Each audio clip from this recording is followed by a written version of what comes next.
It's called to order on February 5th, 2025. It's 4:20, and we're in the council chambers in the town hall. Let's do a quick introduction if everyone just wants to say who they are. We'll start over here. Janet Perkins Howland. Richard Belshaw.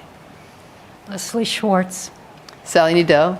Deborah Hirsch Mayer. Kathy Collins. Todd Zelig. I will read the Durham, New Hampshire Land, Water, and Life Acknowledgement. Town of Durham, New Hampshire wishes to acknowledge the spiritual and physical connection maintained by the Pennacook, Abenaki, and Wabanaki peoples of Ndakana, Aki, Land, Nibi, Water, Lolakwakak, Flora, and Awasak fauna. New Hampshire has been home to these indigenous people for thousands of years. The residents of Durham acknowledge the ongoing hardships endured by our indigenous neighbors after the loss of their unceded homelands, which we now steward, and we will work to foster relationships to support the well-being of indigenous people who carry forward the traditions of their ancestors. Approval of the agenda. Does anyone see any changes to the agenda? I was wondering Yes. if we had a light agenda, if we wanted to add something, or perhaps add something to next time. I just had a question about if there was any follow-up on the, what Councillor Burton had asked us about the free speech at UNH. We can follow up with what we know from the president's From the message today. and president. stuff, Oh, yeah. okay, okay. Or yesterday. Just to try to close the loop on that, because I don't know where Yeah. that Okay. Yep. ended up. Yep. So we can just, when we get to other business, we Okay, can throw that in. sounds good. Or anywhere, but. Then I move that we accept the, approve of the agenda as written with knowing that we'll have some additional business at the end of the meeting. Is there a second? Second. Second from Councilor Schwartz or Commissioner Schwartz or Leslie? Both, that's fine. All the above. Okay, all those in favor? Any opposed? Actually, I don't even get to vote. Why am I doing that? Okay, good. Then we'll move on. Gail Jablonski, our business manager, is here to tell us about the Municipal Equity Index score. Sheet that looks like this. All right, it's all yours. So for those that don't know, this is put out every year by the Human Rights Campaign. And I just looked up. They are a 501c4 organization. They deal with lesbian, gay, bisexual, transgender, and queer plus civil rights organization. And their motto is envisioning a world where every member of the LGBTQ plus family has the freedom to live their truth without fear and with equality under the law. So it says they have over 3 million members and supporters around the world, and they work to break down barriers for all these types of people. So every year, and I believe we've been doing it for at least 10 years. From the start. From the start, they have sent out this survey, which they call a Municipal Equity Index. They take, I'm looking here, they have the 50 state capitals, the 200 largest cities in the United States, which they then also have the 5 largest cities or municipalities in each state, the cities that are home to the state's 2 largest public universities, and then cities that have high proportions of same-sex couples, and cities that have just been selected by their member groups. So since we have the university in our town, we have been chosen. We received a score this year of a 93. The scores ranged from a 46 to a 96 in the state of New Hampshire. We did a 93. The one that we couldn't get any points for were mainly the city contractor, where we have a policy where we require any city contractor to non-discriminate in any way, and we don't have that policy. We did lose points that we had got before on the transgender inclusive healthcare benefits, and that wasn't due to anything we did. It was due to the states changing a statewide ban on gender-affirming care for dependent minors. So that was not us. A lot of states, a lot of communities lost points for that. But we have always been in the high, we've always been up at the top. I think we started off 80-something and we worked our way up, so we're at 93. And basically, this is just something that some people use if they want to move to a community. They may search this website and say, where's a good community that'll accept me? And they look at the scores. Anybody have any questions? When we talked about this, because I think that issue of contracting with, like, insuring, that seems very, like, I'm not sure how any municipality Right. does that. Right. Because when we looked at that before, we thought we couldn't come, Require, you know, yeah. but I'm not sure how, did we find out any information about how we could do that? I mean, could we just have a statement on our, whatever contracts we give out? That, We could, but the problem would be enforcing it. You sure, know, yeah. Who's going to enforce Yeah, that? I'm not sure anybody could, but Right. I'm not, is that how municipalities comply with that? I don't think the ones that they have done in New Hampshire, I don't think any of them got points for that. So I don't think it's Interesting. a, Okay, I just yeah, was curious about that. yeah. Okay. Anything else? Thanks for being here. Have a great meeting. Thanks, Gail. Yep. Next, to have a discussion of the proposed town ordinance 2025-03 regarding changes to zoning ordinance about student rentals. I didn't know, Administrator Selig, whether you're interested in taking that on, or everybody has a copy of 2025-03. This has been before the council. It was before the council on Monday night. We approved first reading, so it will be something that people in the town can respond to at our meeting on the 17th. I don't know if you've had a chance to look at it online. You have paper copies now. And council got some background information that you might like to hear. So background concerning new student rental ordinance proposal. A draft zoning amendment was initially prepared by Administrator Todd Selig with input from an ad hoc working group he assembled for advice, including Code Officer Audrey Klein, Town Planner Michael Barron, Fire Marshal Brendan O'Sullivan, Fire Chief Dave Emanuel, Town Councilor M. Friedrichs, Town Councilor Heather Grant, Planning Board Chair Paul Rasmussen, State Representative Al Howland, and resident Jay Goose. The proposal was in response to evolving societal norms around the definition of family, the community's desire to preserve and support more housing opportunities, and economic and social impacts of college student rental housing, impacting traditional residential neighborhoods and local housing stock, and recent statewide legislative efforts aimed at expanding housing opportunities for New Hampshire's workforce and potentially impacting Durham's existing local zoning. Administrator Selig recommended that the planning board take up the issue to work through the draft as a part of the public process.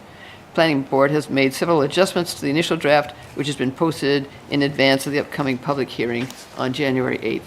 And that was the planning board's public hearing.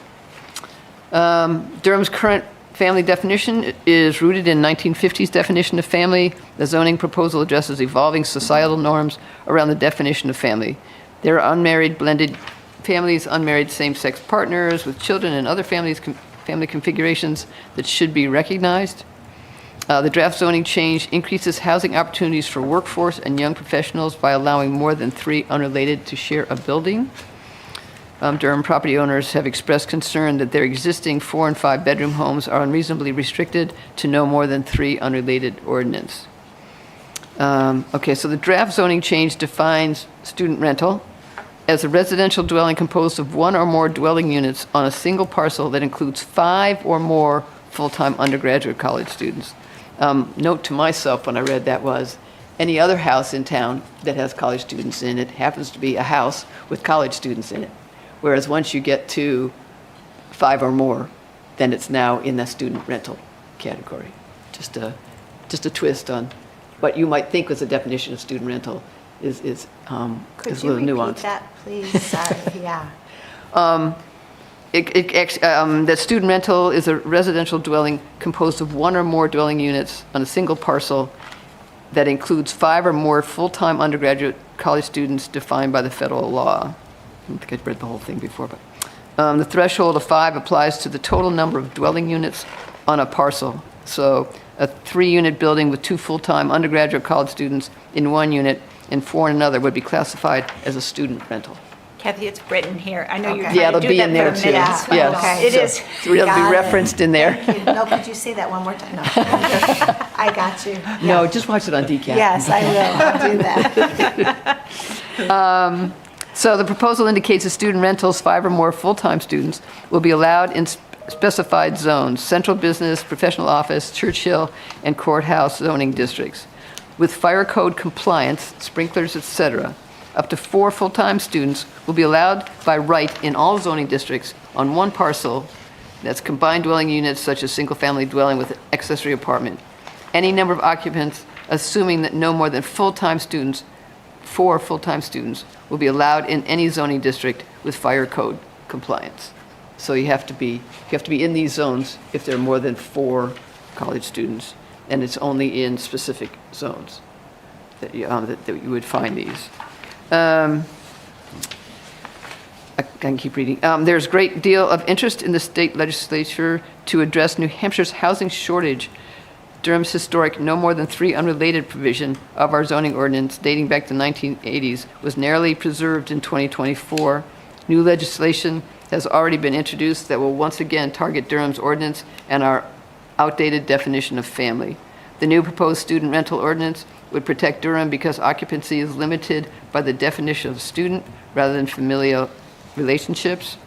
The state fire code dictates that more than 5 transient individuals sharing a cooking facility would trigger a lodging and rooming house definition, which imposes a sprinkler requirement among other life safety codes.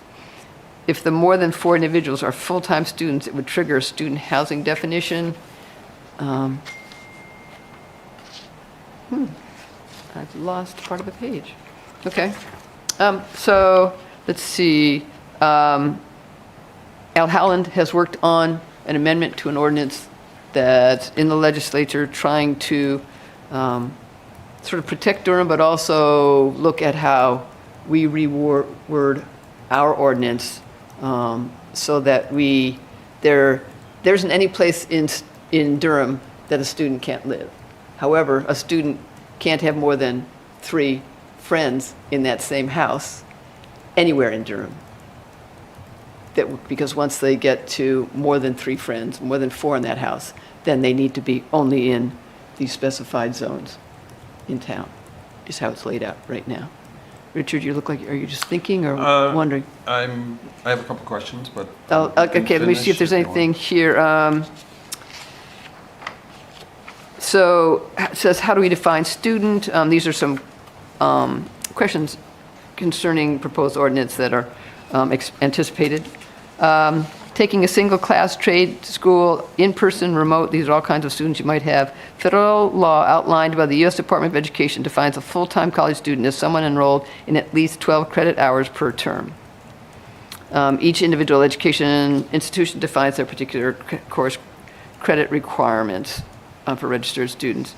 By defining student rental and no other classifications in regard to occupants, could a rental company or individual rent a home to as many students as they wish, as long as the occupants are not full-time students? Yes, as long as they meet the building and fire code requirements. Legal nonconforming. What's the impact of legal nonconforming properties? If the draft zoning changes are adopted, existing properties lawfully housing more than 4 full-time students in one dwelling unit would become legally nonconforming for zoning purposes and for fire code purposes. So if I read that correctly, then nothing changes for them because they're existing. Says existing properties lawfully housing more than 4 full-time students across multiple buildings or multiple units would become legally non-conforming for zoning purposes and for fire code purposes. If either of the prior 2 conditions noted exist in the zones where student rental is a proposed permitted use, going forward they would be existing by right per zoning and legal non-conforming per fire code. cohabitation, would 4 students and their significant others who are not students be permitted to cohabitate in a home? And the answer to that is yes, as long as they meet building and fire code requirements. So if that ends up being more than 4 people, then they need to meet those requirements. Parking, there is no change being proposed to the existing parking section of the zoning ordinance. With an increase in allowed, this next section is called unsightliness. With an increase to the allowed number of occupants on single-family dwelling properties, is there a plan to keep them from becoming eyesores to neighbors and citizens?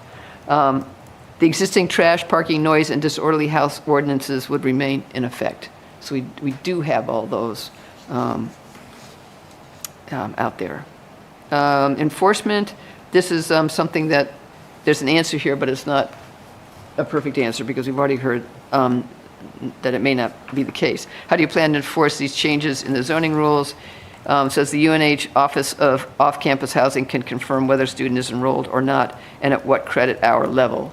Yeah, And that- now we have more Yeah, information. that should say may. May. Not will or can, but may. And Yes, they'll want to look at situations on a case-by-case basis to see whether they feel, as a university, it's appropriate to notify the town whether the students are, the people are students or not.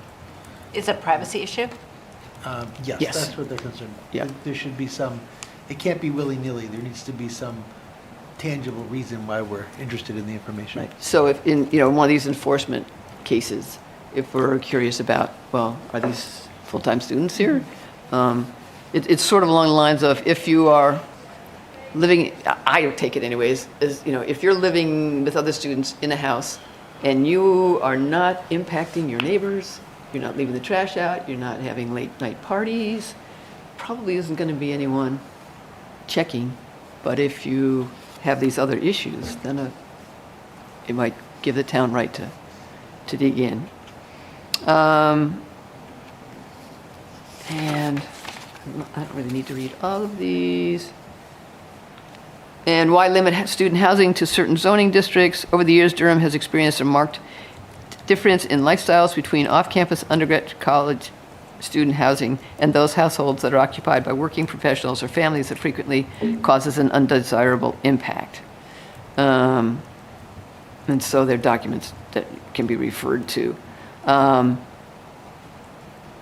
So that is why we've looked at the zoning districts as they are, because they're not neighborhoods per se.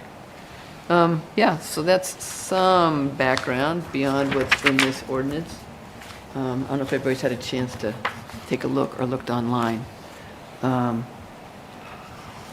Questions, comments? I think, well, maybe, Todd, would you be able to address Representative Howland's, what he's looking at to do with the legislature that is tied to this in terms of not looking at students, but looking at numbers of people in fire codes?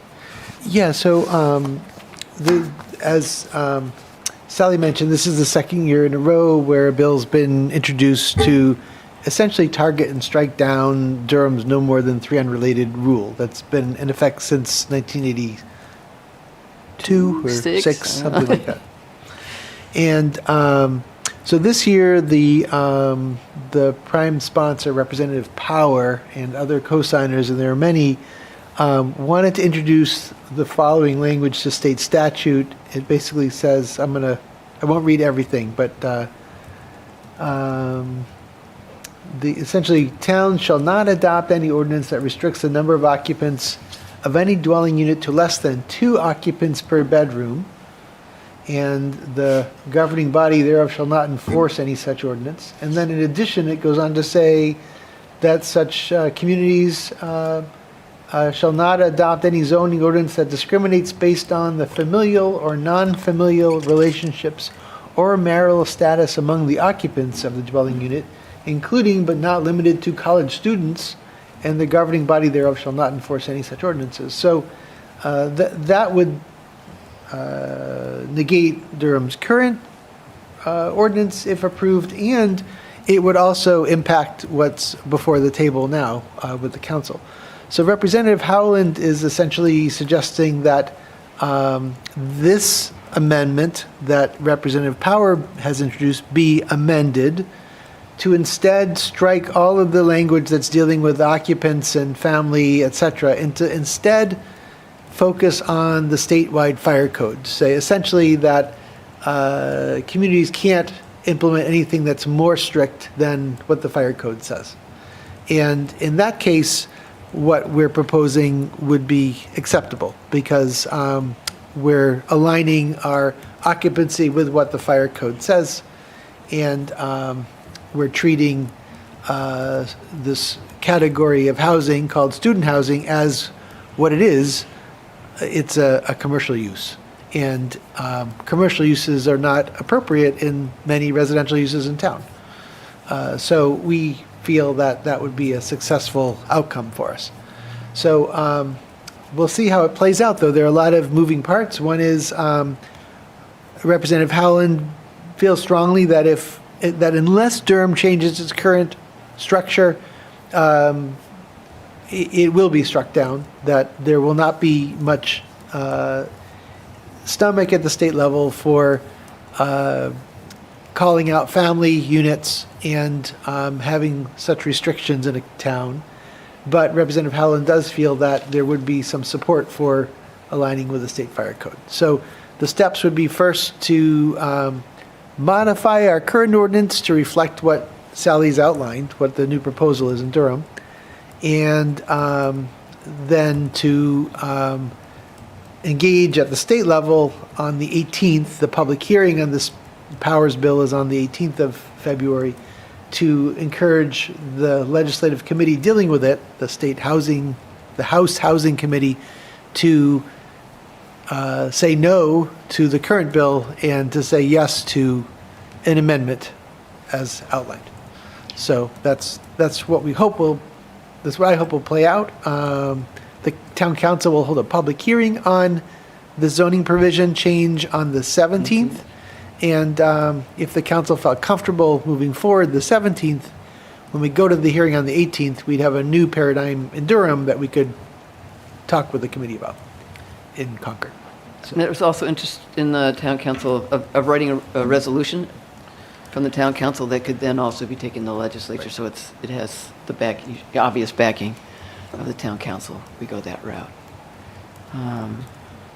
In terms of human rights, it seems to be more open in some ways because we're not identifying any group of people, or we're just saying this is the deal. Clearly, the impact is different. What isn't distinguished is familial relationship, though. So a family of 5, a family of 6, they don't have to have a sprinkler system because it's not a transient group that's sharing a kitchen by definition. The fire code, the state fire code does recognize the difference between a family unit versus non-family units. And there are different occupancy levels that are called out depending upon the situation. In essence, the fire code feels that if you have a family unit, the members of the family are living there are connected with one another, they know one another, they care about one another, they know their schedules, and that goes to basically, if someone smells smoke, they're more likely in a family unit to know who's in the house and to have a vested interest of getting everyone out of the house and warning them. Where if you have transients, they don't necessarily care. They smell smoke, they leave, but they have no idea what else is happening. So in that situation, the fire code calls out a host of other fire protection measures to ensure the safety of all the occupants. And that's kind of the nexus for the differentiation, and that's a national standard. So, yeah. So family equals familiarity with the kitchen and the other things you described. Right. Yes. And some permanence Yeah. also. Yeah. Questions or concerns or things you want us to? I know Richard has some comments. I think from a human rights standpoint, I would say that the way that the bill from Representative Powers written would be a human rights like violation or whatever, a concern to tell people how many people they can have in their bedroom. But ironically, it's more, it frees up from the 3 unrelated. So it's kind of like yin and yang situation there. And then also it strikes me as somewhat, I think it's a little tricky to say that people who have familial relationship care more about each other than, I mean, how we can just define family in so many ways. So I would have a concern about that. So at some point, I think we should rewrite the fire code. But that is not, clearly not the job of this. Not this group. Maybe. But those are just my things off the top of my head. Yeah, I had some questions, but they've largely been answered by now. Okay.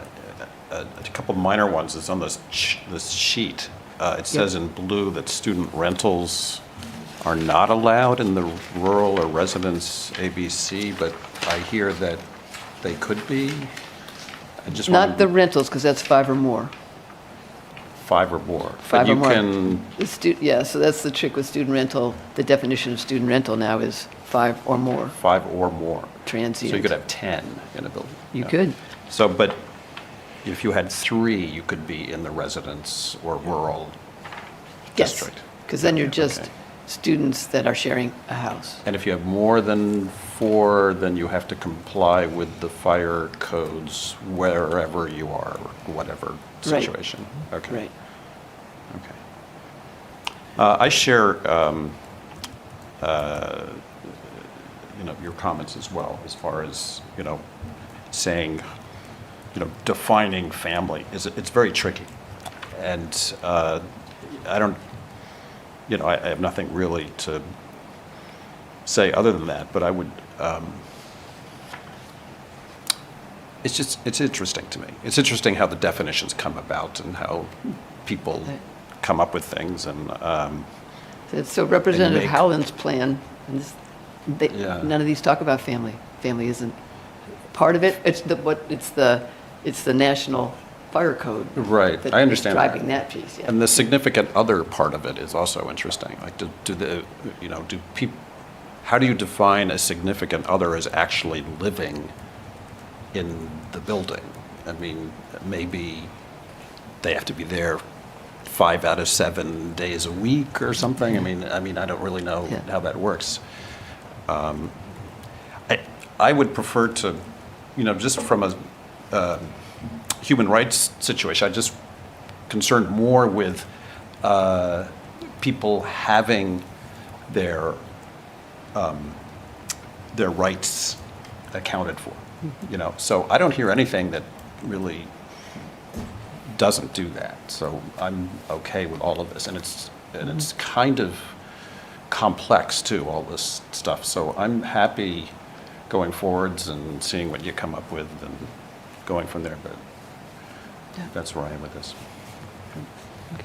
It's kind of hard to see on this, students are not a protected class. I've seen that written so many many places, times. and it really makes me a little sad.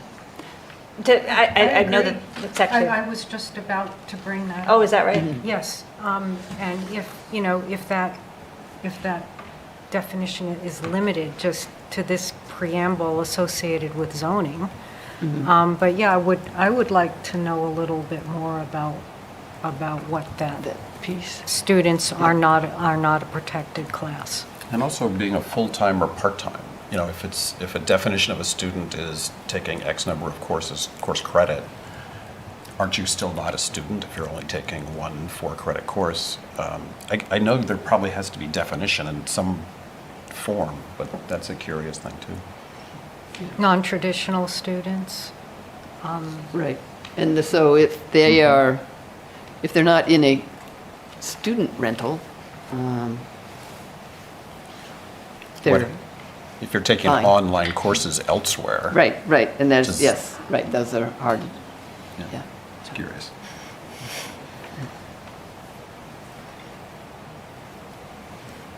Anything else? It's safe to take this back to the council and say human rights is as comfortable as you can be based on what we have control of. in When Durham. you guys reviewed it, did you find any sort of possible discrimination against students? Or what, do you feel like this was less discrimination against students, the way it's written, or? This is less restrictive with regard to college students than what is currently in place. Okay, So it's a step in that direction, but we're trying to weigh that against the impact that off-campus student housing and Understood, single-family yeah. non-owner occupied residences can have in a neighborhood if not properly managed. gotcha. Yeah. All of which are human rights issues. All of them. Yeah, It's- exactly. Yeah, Yeah. it's complicated. I think this is a good, good for us to take this action, for Durham to take this action, rather than just letting the legislature do what it wants. And I live in a neighborhood which, at times, not now thankfully, but at times has had, on a street where there have been multiple houses full of students, and it has caused problems. So I really think that there needs to be a balance between enabling students to live together however they want, and also protecting the needs of the families who want to live in Yes, peace. so with this, I mean, in essence, if you're a college student wanting to live off campus, you can live basically anywhere in town, as long as it's no more than 4 of you living together. And if it's 5, then it becomes a new use, just like we don't allow multi-unit structures everywhere in town. They're allowed in the central business district in some other areas. So we're trying to manage, in essence, the business of college student housing as what it is, a business, and putting it where it makes sense and isn't going to cause lifestyle challenges. And that would include, as we've defined it, four zones: the central business district, which is right downtown; professional office district, which heads out Madbury Road to Baghdad; the courthouse district, which is where we are here; and then the Churchill, I think is Yeah. that's the fourth, I think. Yeah.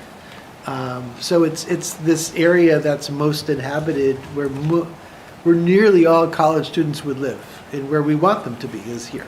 It's walkable to the downtown, it's on bus routes, which makes sense, which is in sync with our climate goals and is logical, but not out in residential zones. Just as we don't allow light industry in those residential zones, because there are conflicts, lifestyle conflicts. And the fact that we're looking at use, so commercial use. Right. Puts it in a different category once you get to 5 students. Right. Now, it does, if you live in a residential zone, and these are the individuals we're hearing from, who currently have student rentals nearby that are limited to 3, no more than 3, those rentals could have more students next year. There could be 4 rather than 3. And those neighborhood residents have expressed some concern that might negatively impact them. But we feel will be minimal, based upon what our enforcement efforts and what we actually see happening out there. We've had some luck on Baghdad. We don't have students living right around our house, but closer to Madbury Road, where it's really just taken a neighbor going over and saying, families live here.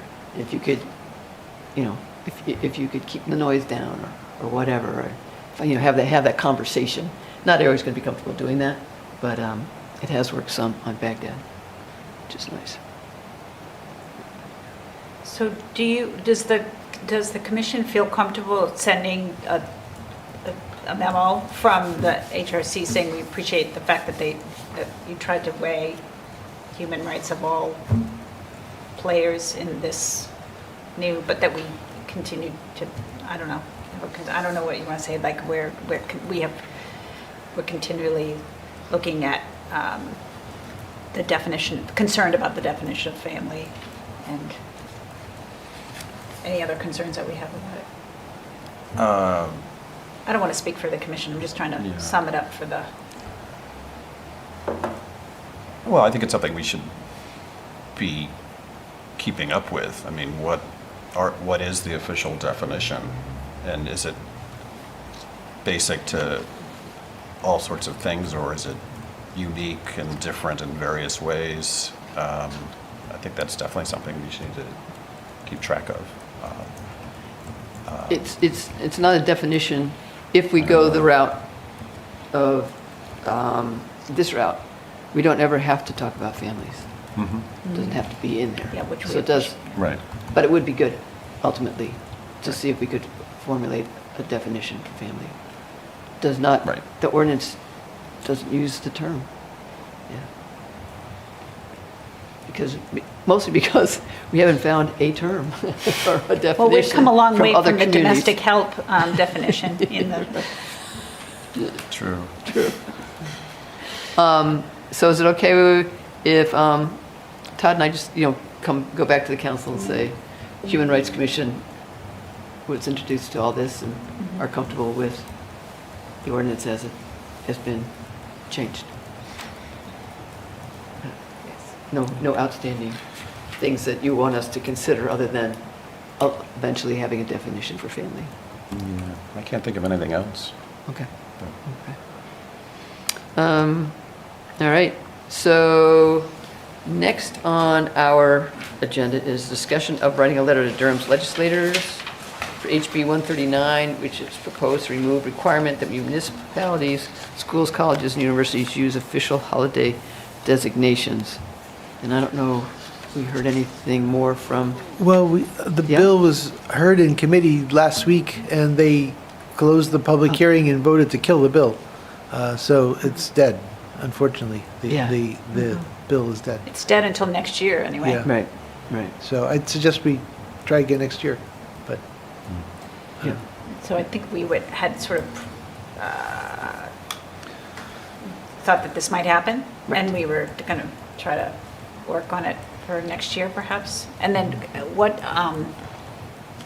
there's no reason why we can't say it's both, right? Oh, use both terms like Columbus Day / Indigenous Peoples' Day? Is that what Right. you mean? I think that's Well- what Concord's doing.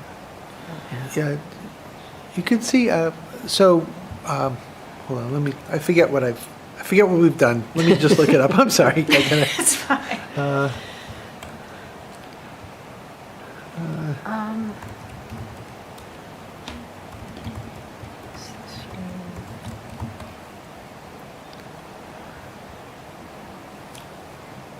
This is, I read an article, I was doing some research on the subject when the original Bill 1014 was enacted. And so in this article from the Concord Monitor from this past October, says Concord is planning to do both, to have both. And I don't know exactly how the,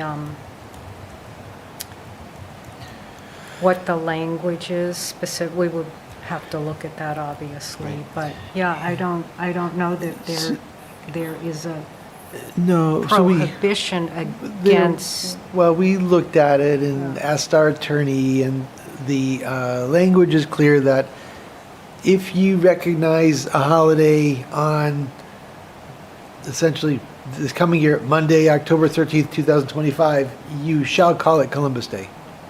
And Indigenous. Full stop. So, Right, but- so we've done that, and then we've put afterward designated locally as Indigenous Peoples' Day by Town Resolution 2017-28. And then Okay. we do programming around Indigenous Peoples' Day. So that's what we've done. So Not it sounds optimal. like what we were thinking. Yeah, workable. Yeah. It's as good as it's going to get for this year. Yeah. I'm sorry, what did you say? I said it's as good as it's going to get for this year. Yes. And that it too is as you pointed out in the essay that you wrote regarding this, it's complicated. It's not completely simple, and there are other ethnic groups who support Columbus Day. They recognize the issues associated with that, but right, it's hard to make everyone happy and included, and, but I guess both having what you just described, Todd, how we're doing it already is the happiest medium. I would say happiest. Right. Best of all possible worlds Yeah. at the moment. Right. Right. Okay. Anything else on this topic? Next on the agenda is approval of the minutes, December 4th. The first set of minutes done for us by Kathy Collins. Anybody have any changes, anything they want to see happen to these? I think Karen changed, she forwarded, so I apologize for, so no hyphen. No hyphen. No hyphen, right. Got you. There was a typo on,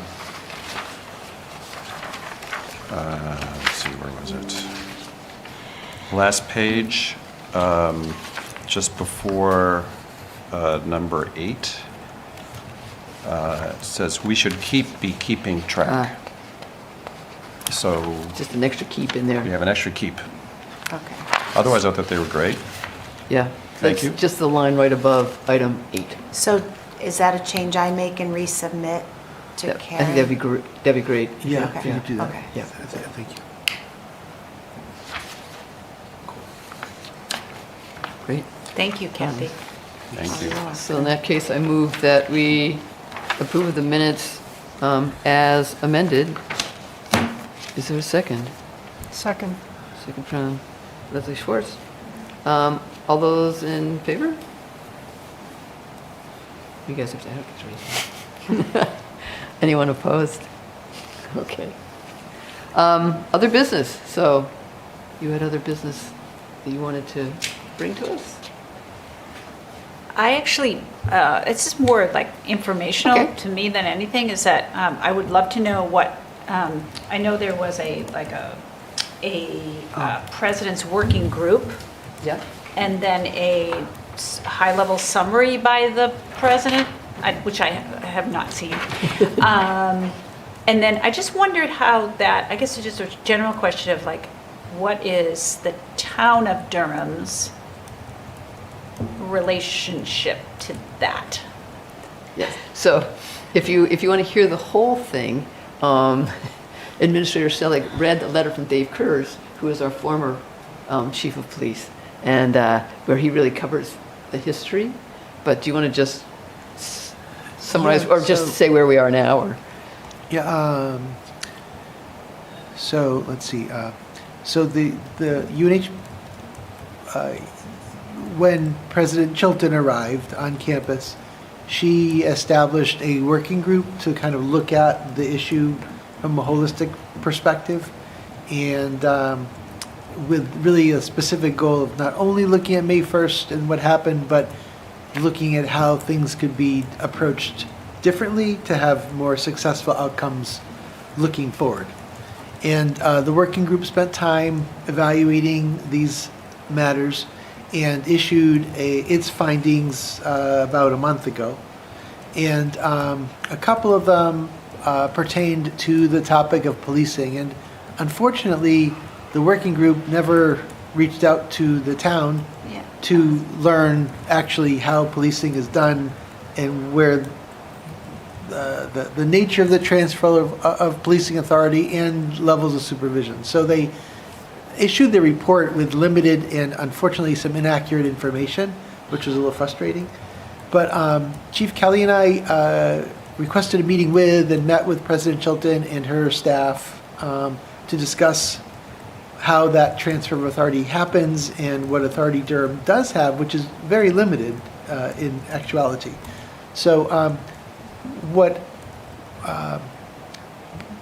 in a nutshell, the UNH police chief, well, let me back. UNH is a professionally accredited institution for policing. Their department is accredited by the Commission on Accreditation for Law Enforcement Agencies, just as the Durham Police Department is accredited. And in our agreement with UNH, more than 20 years ago, we insisted that UNH seek and obtain that accreditation so that we could be assured that they were being managed in a way that was consistent with best practices. And UNH Police at the time was very resistant to that, but ultimately they agreed and became a fully accredited agency. So Durham Police knows that when they run a hiring process, they have to follow a certain process. And that gives us confidence that they're hiring individuals who are qualified to be police officers in New Hampshire. And so when the UNH chief sends a request to the Durham chief to sign a form which swears in that person as that UNH employee who's going to work for the UNH Police Department as a Durham officer, our chief has to sign that form, and I have to sign that form because I'm the appointing authority for employees for the town. And what that does is it transfers, it swears in that individual as a Durham officer, but that individual is supervised by the UNH police chief and ultimately by UNH, not by Durham Police. So the only recourse Durham would have would be to, if the Durham chief became aware that an officer, a sworn officer at UNH, was involved in some action that negated their ability to be a sworn officer in New Hampshire, if UNH police did not take action to remove that individual, the Durham police chief has the ability to strip that single individual of policing authority that we've granted to them. But even then, under state law, that individual would have a right of appeal to prove their case. The other option would be if the town of Durham decided that we no longer wanted to have this relationship with UNH at all, where we swore in officers as Durham officers, we could end our memorandum of understanding, but that would create a crisis because then UNH police would have, they'd have no policing authority. Durham police is not equipped to fully cover the entire campus. So then the question is, who would police the campus? Would UNH request the state police to come in, and would the state police police the campus? Or would UNH approach Stratford County and request a similar relationship with Stratford County? How would it play out? And so we believe that our police chief and I believe that what we have now is sort of an optimal situation, unless Durham was desirous of actually hiring more staff to police the campus, in which case we would insist UNH compensate the town for those extra costs. Of course. But UNH would have to be willing to do that. And 24 years ago, UNH was not interested in doing that. So we have the situation we have now. So I'm sorry, I'm going on and on. I'm sorry. So I'm trying to outline the basic situation. So, we wanted the UNH president to know, and again, we have a new president at UNH, new senior staff at UNH, and many of the departments. So they just were not familiar with how the policing oversight was done, where the past regime were familiar with it. And we made sure the UNH president understood that she does oversee that department. And while she's not the one saying arrest that person, but she's generally overseeing the agency. So to the extent she wants to decide what color uniforms they wear and, if they're in plain clothes or not, she can ask, she manages them, and she hires and fires the people who work for it as well. So Yeah. Rainey Kelly and I made clear, we do not believe it is Durham's role in any way, shape, or form to demand a third-party review of what UNH Police is doing. If they want to do that themselves, they're welcome to do it. We're not in a position to require it, and candidly, we didn't see there being a need to do it given what we understood or understand of how things kind of played out and how the court process played out as well with all the people involved.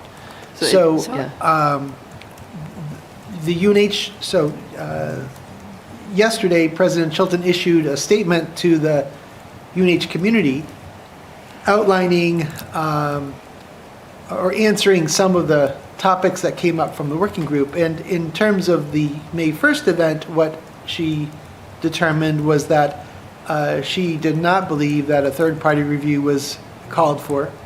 And she will be working with Durham to make clear that our agreement with UNH does spell out what authority the UNH president has with oversight of the department. So we'll look at that to see if there's any change needed. And she's going to also be looking with her vice president for finance, who's new, at hiring a new police chief for UNH Police. So there's that process. And they'll also be looking at the way in which permits are issued for groups that want to protest on campus so that expectations are very clear for everybody. Those are some of the And highlights. she does literally put in this response to the report, the university president has direct authority over the operation of the UNH Police Department and has exercised that authority in practice over many decades. So it's out there, like this, the relationship is what has been for a long time. So I just want to make sure I understand it correctly, particularly with the question you raised, because I actually had that same question. So the relationship between the UNH police and the Durham police is one of limited admin and logistics, not operations. It's not even. It's not operations. admin, Very, really. very limited. You described the hiring processes and the Yeah. and the requirements and so forth. Right. So, but there are no operations that No. are shared or. I'm just asking, with respect to your question, what is our role? What is Yeah, what are we being The what, two, right, what are we being asked to review here or consider or what have you? And so that's what I'm trying to, filter the- all of this. The, other than appointing individuals who will be officers, conferring policing authority to individual people who are qualified to be police officers in the state, other than conferring Durham policing authority to those individuals, there's no daily oversight whatever that takes place. The two departments operate as peer departments, just as we deal with Dover or Newmarket. UNH primarily polices what happens on campus. Durham primarily polices what happens off campus. If Durham police go on campus to interview a suspect, a student who may be a suspect or who may be a victim in a crime, Durham police will notify UNH police as a courtesy, just as we would do if we went into Dover. And we treat them as a peer, not as a subordinate agency. So, yeah, and so a group can't, if I understand correctly, so a group can't say, hey, let's have a police force, let's start hiring police. You have to have some existing authority to approve those, and that's the role that we've had, but that's the limit of our Right. role, other than requiring that they have, using best practices and are part of the CALIA. Right, and there's an important liability element of this, which is when we developed the memorandum of understanding, Durham was very concerned that we not be sued for actions taken by a UNH police department over which we had functionally no authority. And so we were very clear in that memorandum of understanding that they are separate agencies and UNH fully indemnifies Durham for anything they do. But to the extent Durham tries or chooses to try to exercise some authority over UNH police, we take on liability because all of a sudden we're managing them, we're directing them, which gives us culpability. So it's important we don't do that, so we don't. So from how did this end up here?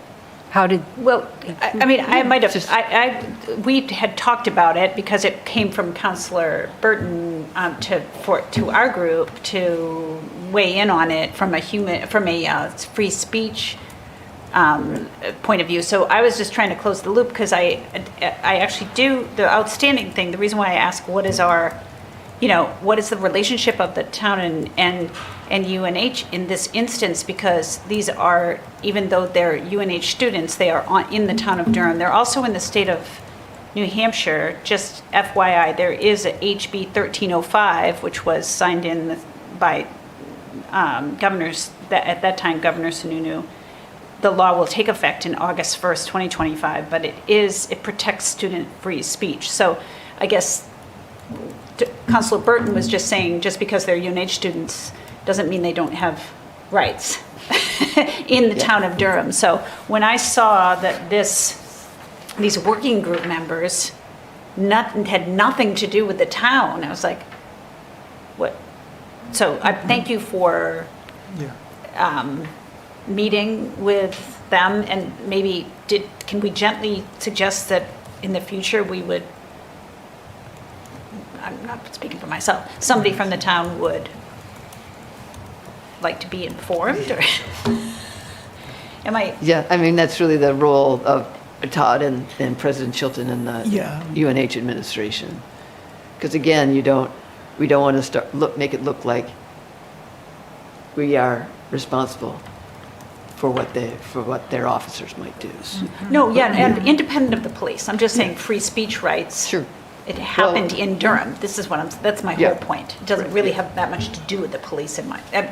And the town council did pass a resolution supporting free speech and de-escalation. Yes. Right. So that was Yes. done. Yeah. Okay. Yeah. So maybe that closes the loop. Was Councilor Burton feeling like Um, that had? I think we haven't really talked with him Okay. per se about it. And President Chilton just issued her statement yesterday. yeah. I got the final one this morning. So, yeah, it's just breaking news. And she encourages people to look at the university's free speech website, so you should be able to find that if you're curious about that piece.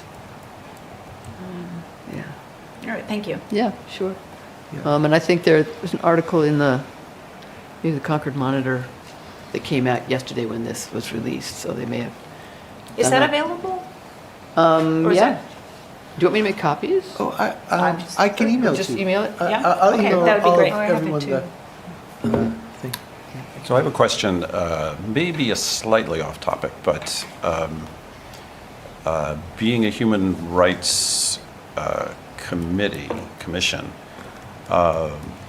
what's a similar parallel to the police situation with UNH? I mean, I'm sure there's some sort of human rights committee or something at UNH that is, involved in issues of human rights. I'll say that broadly and very generally. The two police forces connect with each other. Is it a good idea for us to connect with them? Do we have any oversight? Can we comment on what we perceive to be a human rights issue or violation that happens at UNH, or do they have their own, Yeah, how does that work? So there's one of the vice presidents at UNH is a woman named Nadine Petty. And if you remember, maybe 2 years ago, we invited her in and she spoke with us. And so all human rights type issues fall under her purview. And my understanding is she chaired this working group that issued their report. Okay. So she's been involved all along. And the working group really looked at this from a very campus-centric perspective. They did not look at it in a more holistic way from the point of view of the town or the state. And that was clear from their report, but it's understandable. It was only UNH people involved. It'd be nice to connect with her again. I Sure. think it doesn't have to be yearly maybe, but maybe it should be, just to connect with her. Like, I can only see a positive to that. Connect the dots, keep in touch, Yeah. Communication. communication. Yes. yeah. And, we've these situations are really challenging, and it's easy after the fact to say, oh, should have, could have, would have, but it's harder in the moment. And, I've asked this question, and we saw across the country a lot of protests that were going in very negative directions. And UNH had, I think, 5 protests that went very smoothly, and the UNH police chief felt comfortable working with the organizers, had spoken with those same organizers about the May 1st protest in advance, was confident there were not going to be issues. My understanding is the chief talked with them about expectations. And so when, I can speak for myself, when I saw protests happening around the country and like police at Columbia, reacting in very extreme ways, and learned about the May 1st protest, I called Durham Police and said, have you spoken with Chief Dean? And are they expecting any issues? Because I'm seeing it all across the country. And I wouldn't be surprised if there was something more intense at UNH. Are they ready? And the response was, UNH Police does not believe there'll be any issues at all. And they're not planning for it. So, and I called 3 times because I literally and they, even as that day, and they just did not expect it. And so there was not a pre-plan in place. There was not a logistical plan in place. They didn't have resources in place if things went in a negative way. And then to make matters more complicated, the governor on his own sent a division of state police over in full body armor with gear to stand by in case they were needed. So which UNH would not typically have called in, Durham would not have called that group in. And so when things unexpectedly began to go in a problematic way from the perspective of the UNH chief, there was not a plan to fall back upon. He was in plain clothes, because my understanding is the UNH president wanted him in plain clothes. And so all he had was, the state police are here, let's call in everyone we can bring in. Right. And then where there wasn't a good plan, things don't go as smoothly. Right. And then you saw what played out. So it could have been done differently, but they didn't think it was going to play Did out. you at least call back and say, I told you so?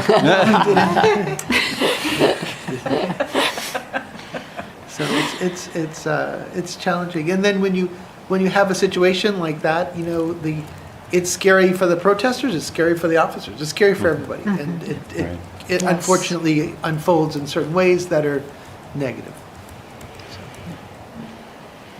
Anything else? It does seem like the difficulty with this incident did not arise because there was a problem about free speech or problem of human rights. It sounds like the whole thing happened because there was lack of planning. If there had been proper plans in place, it might have gone very differently. And Right. I think that's really important to recognize, because there's a difference when something goes awry because of logistics or planning. Someone still needs to be accountable, but that's very different than things went awry because this university or this police force or this whatever doesn't believe in free speech or is trying to oppress or restrict student speech or other people's freedom of movement. Right. And where there was planning was on the protester side. There was a lot of planning that was happening there, but that wasn't known or understood by the campus, it sounds like. So, And that's an element of the report, is something that's going to be addressed more going forward. I read Yes. about the your communications and the pre-planning and Right. everyone being on the same page and knowing what's going on so that there isn't this hyper response as a result. Okay. Anything else? New business of any sort? Yes. We were talking about school, and I can tell you from an email I read with 100% certainty, school is canceled tomorrow That's in Durham. That's right. I gotta check my phone after. I got to get my crayon out of the freezer. Yeah, get crayon out Yeah, of the thank freezer you all for Yeah, and you do for not your have to put thoughts and the prayers. ice cube under your pillow, so you're good. I have a question about term endings. I'm scheduled to revolve off this committee this year, and I'm wondering when that is. You'll probably get a note from Karen Edwards saying, your term is ending, would you like to renew? And then you say yes or no, and if you say yes, then. Okay. I didn't know I could renew. Oh, yes, absolutely you can. Okay. They're not, maybe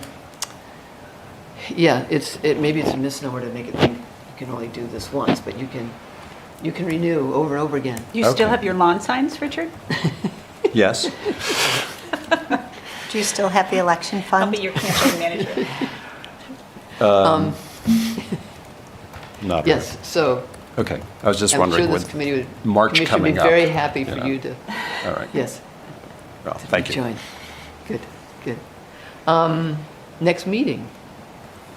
We have time to actually think. Of course, I didn't bring my calendar, but what's Is this April? or- April? April, Is that, I'm looking to you all. April? Works for me. I'm going to still be stuck in the 4 o'clock or later, just Okay. because All right. school. Sorry to say, Yeah. 4:15 on some day in April. Deborah, does 4:15 work for you? What? 4:15 work for you? Depends on the day. what's your best If it's day? your best day. Monday, well, let's see, by April, I could do Monday, Wednesday, or Thursday. Probably Thursday might be best, Wednesday's also doable, and I would ask that if possible, it be at the end of April. If it can't be at the end of April, then like, I don't have my monthly calendar here, but like I'm just trying to dodge last- pass. I'm trying to dodge Passover. April Yes. 17th? Passover, exactly, yeah. Is April 17th late enough? Yeah, Passover starts, according to my calendar, Oh. April 12th. Yeah. So gotcha. the week of April 21st, I'm away that whole week. and I'm away the week after. So I'm if away we could- too. If we do it on the, what is the 17th? What day? Thursday. The 17th. That would be fine. April 17th? Thursday, April 17th? That doesn't conflict with holidays? Oh, no, sure. It's Pa- one of the intermediate days. So it doesn't have the same standing. I could maybe get here earlier if that helps. If I could leave, kids leave 2:45, I'm supposed to stay till 3, which gets me here 4. I could get here at 3:30 if that helps with, It doesn't, okay. like most Jewish holidays that are 8 days, the first 2 days are considered holiday, then they're intermediate days, and the last 2 days are holidays. So the restrictions are for the beginning and the end, Oh. and getting ready for Passover is a nightmare. That's one bit later. But that Thursday is in the intermediate, and I'm not going to eat foods, I'm not going to eat bread, but we don't eat here anyway. So there's nothing that would prohibit my being at a meeting then. Okay. I'm sorry, did we determine a time? Just go with 4:15, stay with 4:15. Which I mean, day? April 17th, Thursday, April 17th? You said you Can can do get that. here earlier. Is I it? could get here at 4. Why don't we say 4? I don't want to push you to 3:30 because then you might be Right. late or hit traffic, but Yeah, And 4. just till 5:45 if needed? 4 till 5:45 if needed. So as in no later than 5:45? Try to end by 5:45 to meet someone's needs. All right, so by April 17th, I may no longer be on this commission because I'm a town councilor. Town councilors take turns. Sometimes somebody will stay on a commission for more than 1 year, or they'll shift to a different one. So Who did- that along with, but we won't know who that is until we have the new council. Who determines, like, can you say, I'd like to stay, or? Yes, people can do that. Be like, I want to stay on, and then if somebody else is like, but I've always wanted to be on that committee, then you're like, oh, okay.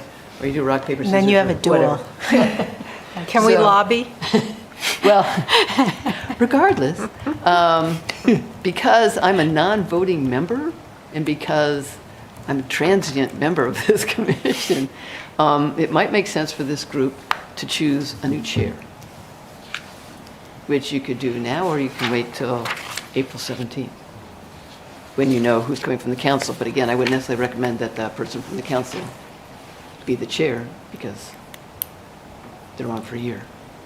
If that makes sense. So is there anyone who knows that would like to be chair? Is it 100% chance that you're not going to be the I don't know. So do you want to wait till April? That's fine. That makes sense to me. But I guess the question is, if you remain on the commission, are you willing to continue as chair? Or, I can. I just wonder if it makes sense since I'm a non-voting member. Like I literally don't vote. That's actually, in a way, a good thing. Yeah. No, see, really, I think so. really, to have a non-voting gavel holder. So I can't So- sway the group with my, With your Brilliant. facial expression. Yeah. well, so should we just wait till April and see? I think How we should things wait till fall out. April. I think that's Can good. wait. what did you say, Okay, that's Richard? fine. I think we should wait till April. Yes. I would say let's wait. And then you'll know who the council member is and, okay, that's fine. Okay. We would welcome you staying on. Would that be okay? I'll speak for the commission and say we would welcome you staying on. Any other business? This is, we've usually been right up to the last second or more, but if we're done, huh? Okay. Motion to adjourn? Motion to adjourn, is there a second? I'll second it. Second. All those in favor, raise your hand. All those opposed? Oh, I can't even raise my hand.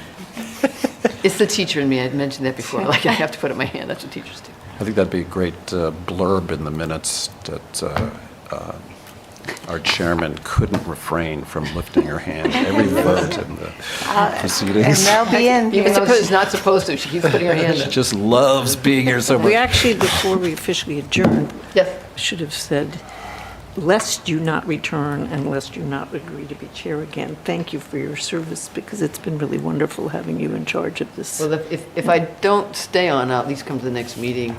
I'm bringing some stuff in for Leslie unless I get it to her earlier than that.